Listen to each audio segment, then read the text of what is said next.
Ya oke, bismillah. Assalamualaikum warahmatullahi wabarakatuh. Halo semuanya, nama aku Adaha dan kalian pasti udah tahu aku akan membuat apa dari judul tadi. Aku akan membuat dan membahas tentang bullying. Oke, I'm tired and you tired, jadi langsung aja. Jadi ini bully di simplified. Jadi bully itu adalah perilaku tidak menyenangkan secara tidak baik, secara verbal, fisik ataupun sosial di dunia nyata maupun di dunia maya yang membuat seseorang tidak merasa nyaman, sakit hati dan tertekan, baik dilakukan oleh perorangan atau kelompok. Jadi bullying bisa dilakukan oleh per individu ataupun kelompok. Oke, langsung aja aku bahas. Nah, apa aja sih jenis bullying? Kan kalian pasti tahu kayak mukul, nampar, dorong, terus ya ngejek-ngejek itu bullying. Tapi apa sih sebenarnya bullying tuh jenis-jenisnya?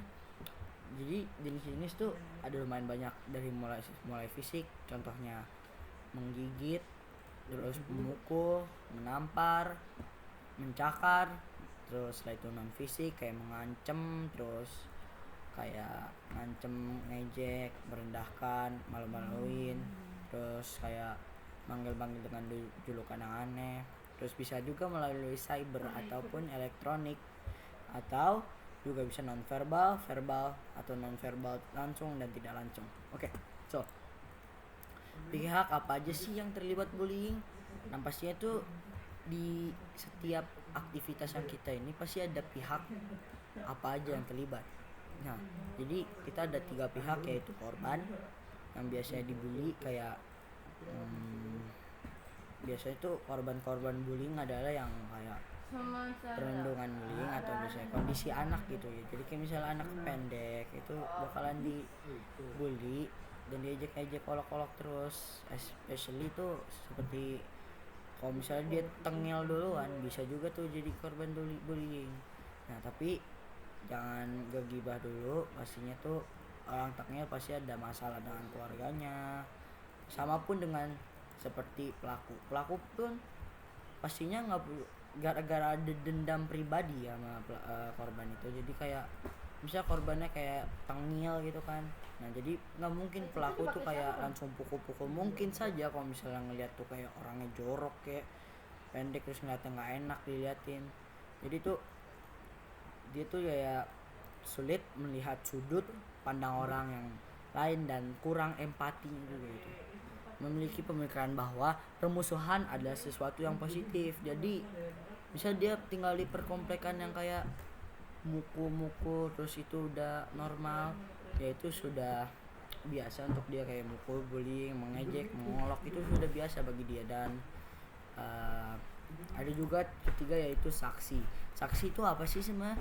Saksi itu adalah kayak misalnya nih orang pendek dibully, kayak pendek beda 8 cm doang, bla bla bla, hahaha pendek gitu kan.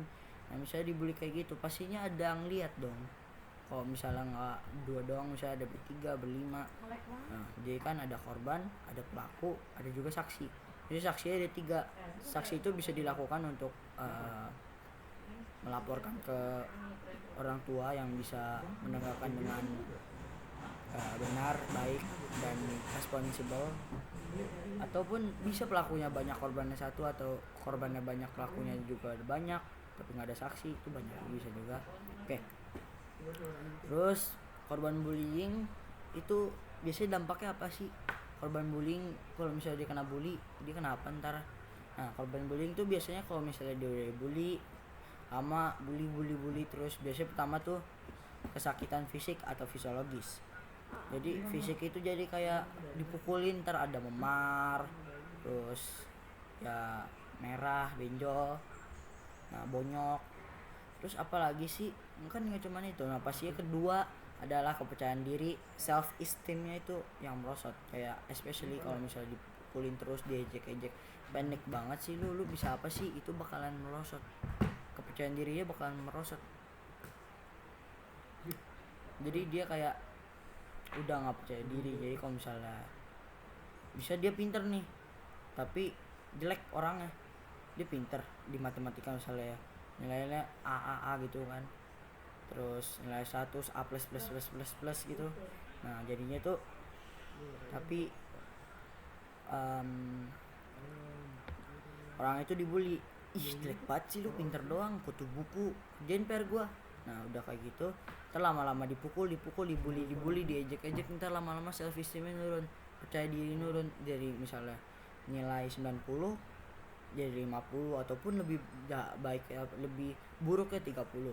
Nah habis itu ketiga adalah malu atau trauma atau merasa sendiri atau serba salah. Nah jadi itu kita jadiin satu aja, sama banyak kayak misalnya dia di dulu tuh dia kayak nggak malu, dia kayak misalnya dia nggak apa, sebelum dia potong rambutnya udah bagus, dia merasa udah bagus rambutnya, tapi dibully, ih rambut lu kok jelek banget cepak. Nah itu kan kayak ntar lama-lama jelek ya, dia bakalan merasa malu, terus bakalan trauma, ataupun kayak semisalnya dia dibully dengan gara-gara dia pendek, terus dia bakalan itu bisa pendek ataupun terlalu ceking bisa juga ya, kayak terlalu kurus itu ntar juga bisa dibully, kayak dia bisa malu, terus dia trauma, terus merasa sendiri, jadi merasa ceking sendiri atau kurus sendiri dan serba salah. Nah yang keempat ada takut sekolah. Takut sekolah apa sih? Jadi dia tuh misalnya di sekolah dia dibully mulu, ntar lama-lama kan udah self esteem turun, trauma. Jadi trauma itu bisa mengefekkan dia biar agar tidak sekolah atau takut sekolah.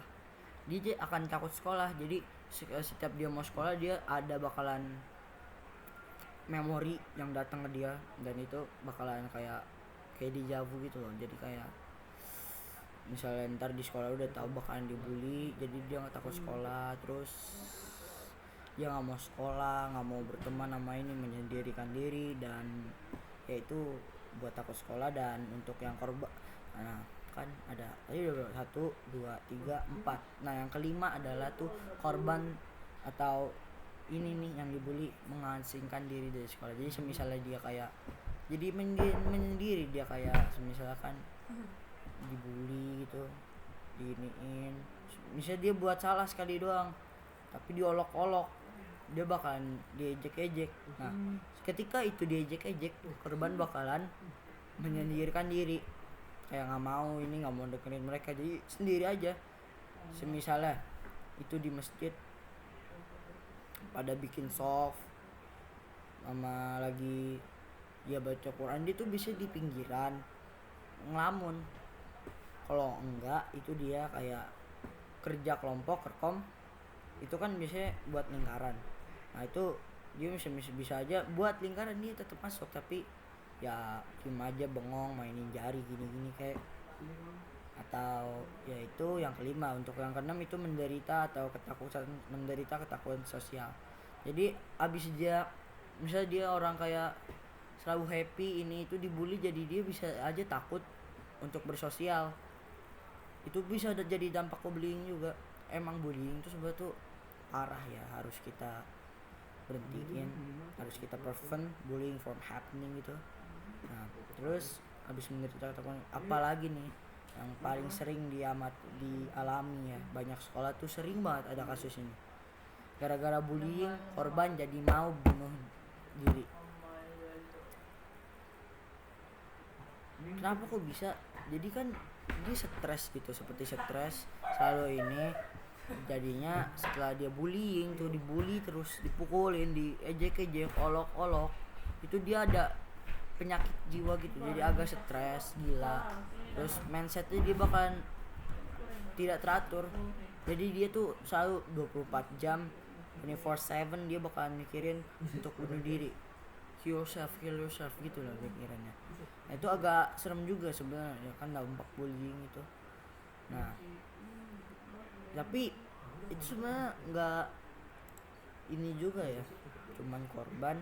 Kita masih ada 3 lagi, yaitu pelaku bullying. Seringkali tuh dia sering kayak mengalami kayak pelaku perundungan atau bullying akan belajar bahwa tidak ada resiko apapun bagi mereka bila mereka melakukan kekerasan, agresi maupun mengancam anak lain. Nah jadi mereka nggak bakalan ada perundungan, akan belajar lagi, udah bodo amat. Jadi bullying aja buat seneng-seneng. Dan sering kali di Indonesia banyak yang bullying dulu, pelaku bullying itu menjadi kriminal. Bisa tingkat persentasenya tinggi untuk menjadi kriminal, berpotensi tinggi untuk menjadi kriminal. Dan yang ketiga, saksi adalah mengalami perasaan yang tidak menyenangkan atau mengalami tekanan fisiolog yang sangat berat, terus merasa terancam dan ketakutan akan menjadi korban selanjutnya. Jadi misalnya ada teman kalian yang dibully, dipukulin, diejek, terus mereka nangis, kalian datang sebagai saksi, kalian datang ke korban, bantuin, terus tiba-tiba ente takut. Kalau misal kalian laporin ke guru, terus yang anak pelakunya aja ke SP2 atau SP1 gitu peringatan, nah kalian takut tuh kalau misalnya mereka masih ada, kalian bakalan jadi korban bullying selanjutnya. Nah, faktor apa sih penyebab bullying? Pertama, pasti tuh pola asuh keluarganya keras. Seperti yang tadi gue bilang, pelaku pasti punya pola asuh keluarga yang sangat keras. Lingkungan belajarnya juga kayak senioritasnya itu benar-benar aktif, dan teman pergaulannya juga, makanya itu guru kalian sering kayak bilang cari teman yang baik, cari teman yang pintar. Soalnya kalau bisa juga kalian ya, kalau misalnya bergaul dengan teman-teman yang ya agak buruk gitu kan, kalian akan diajarkan kayak bullying, terus berkata kotor kayak ya hewan, terus bahasa lainnya, terus ngancem mulu, ntar menggeretak dan lain-lain kan. Terus tiba-tiba ada persepsi individu yang dengan melakukan bullying verbal tidak ada yang merasa salah, terganggu, mendapatkan pengakuan dari lingkungannya dan kepuasan diri. Itu penyebab bullying. Nah, kita kan sebagai saksi nggak mungkin ngeliat doang, makanya kita ada juga nih cara mencegah bullying. Yang pertama adalah membuat lingkungan relasi harmonis, menyenangkan dan setara dan positif. Jadi kita tuh walaupun berbeda-beda tuh satu, pernah dengar gak? Pasti pernah kan, jadi kayak misalnya ada yang orang Jawa, orang Surabaya, orang hitam, orang putih, itu pasti kita harus merangkul tangan mereka, saling merangkul dan menjadi teman dan bekerja sama. Dan kita juga harus bersikap asertif. Kalau kalian belum tahu, asertif itulah mampu mengekspresikan perasaan positif dan negatif secara wajar, mengekspresikan hak, pikiran, perasaan dan kepercayaan secara langsung, jujur, terhormat dan tanpa menyakiti orang lain. Terus yang ketiga adalah memiliki konsep diri or positive self esteem, jadi biar nggak negatif tuh kayak menurun, tidak percaya diri, hati-hati dengan konformitas, terus menerima dan memahami perbedaan individu dan merangkul teman korban bullying, yang seperti saya bilang, merangkul teman korban bullying ya. Jadi insya Allah kalau misal kalian merangkul teman kalian yang dibully itu insya Allah bakalan, hati dia akan menang, mental akan menguat, karena dia tahu dia bakalan mendapatkan perlindungan dari temannya kalau misalnya kita rangkul. Nah, jadi itulah yang dimaksud oleh merangkul teman korban bullying. Oke ya, mungkin itu saja untuk penjelasan bullying ya. Yang saya ingin katakan adalah jangan bully, soalnya agak bikin kayak ntar bakalan banyak kayak kasus-kasus korban bunuh diri, korban ini, korban itu.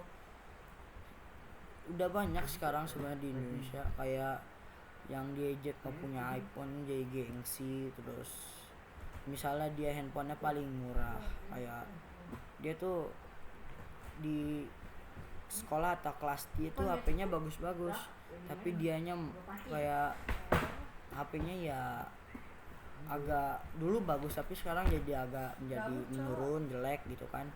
Nah jadinya tuh ada dia pasti bakalan kayak Mah ini mah aku dijelek-jelekin, HP aku jelek mah, kayak HP aku kayak udah nggak kuat, ini kamera jelek banget. Terus iya man, ntar iya dek, tunggu dulu ya, berprestasi dulu, pasti bahkan bilang itu. Nah jadi kayak janganlah bully-bully, kita sering merangkul support teman kita yang mental agak menurun, dan bilang aja kalau misalnya ada orang yang mau ganti HP, especially yang mau ganti S24 gitu kan ya, bilang aja HP kamu bagus kok, nggak nge-lag, kita semua pasti ada rintangan kalau misalnya mau ganti HP. Jadi udahlah, nggak usah HP-HP gitu, bully-bulian, pendek, tinggi, gendut, ceking, udah stop aja. Kita tuh bangsa Indonesia dididik untuk perangkul teman-teman kita, walaupun banyak perbedaan ya, kayak hitam, putih, tinggi, ceking, kurus, pendek, gendut ke atau apa. Nah kayak berbahasa Jawa, orang Surabaya, orang Padang, orang Sunda. Jadi ya udahlah, kita santai aja, kita merangkul teman, kita rangkul, terus kita support, kita saling support dan saling membantu. Nah mungkin itu aja untuk video kali ini. Semoga aja kalian dapat mengambil manfaat yang ada di video ini, dan saya ingetin lagi, jangan bully ya, jangan bully, itu tidak baik. Oke, mungkin itu aja ya.